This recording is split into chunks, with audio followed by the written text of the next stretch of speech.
Madura saja. Bagaimana itu?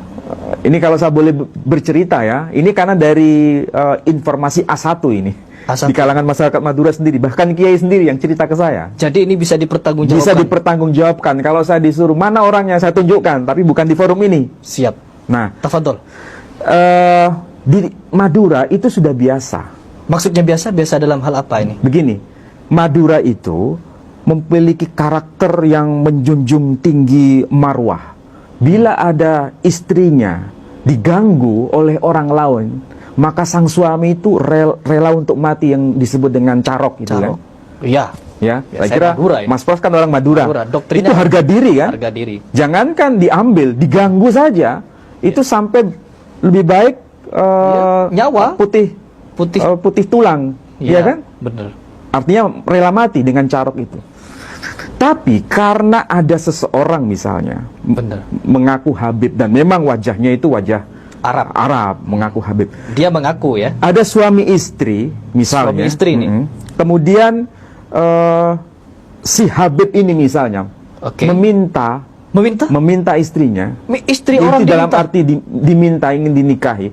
Maka sang suami ini mau menceraikannya dulu, setelah itu menikah sama ini. Dengan alasan apa? Kalau kamu nanti menceraikan istrimu dan istrimu menjadi istri saya, kamu dapat syafaat dari Nabi Shallallahu Alaihi Wasallam.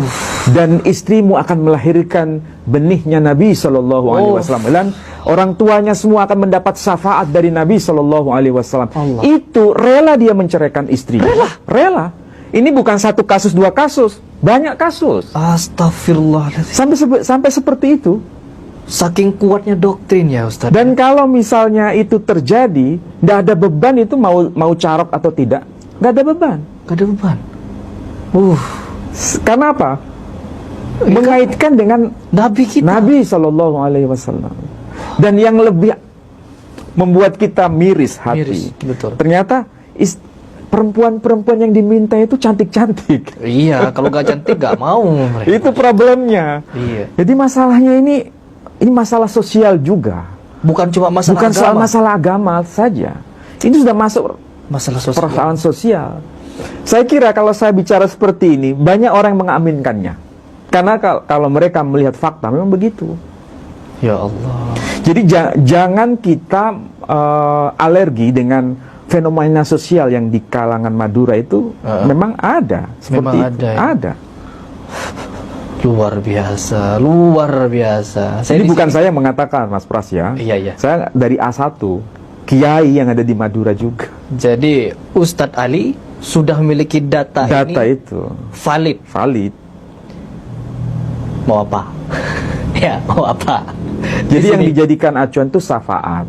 Ya. Syafaat. Jadi suaminya, yang mantan suaminya itu akan dapat syafaat dari Nabi. Bahkan bukan cuma hal itu, Ustaz. Orang yang sudah mati dalam kondisi fasik, bisa mereka tanggung masuk surga. Gak perlu dijawab deh. Iya, saya menyaksikan itu.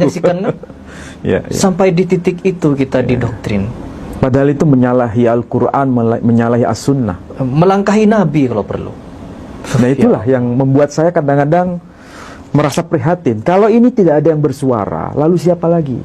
Iya. Jadi di sini kita ini ya teman-teman, terkhusus Profesor Manahim Ali, di sini beliau sebagai seorang yang memiliki data, ya, memiliki kemampuan untuk membedah sesuatu dengan secara ilmiah.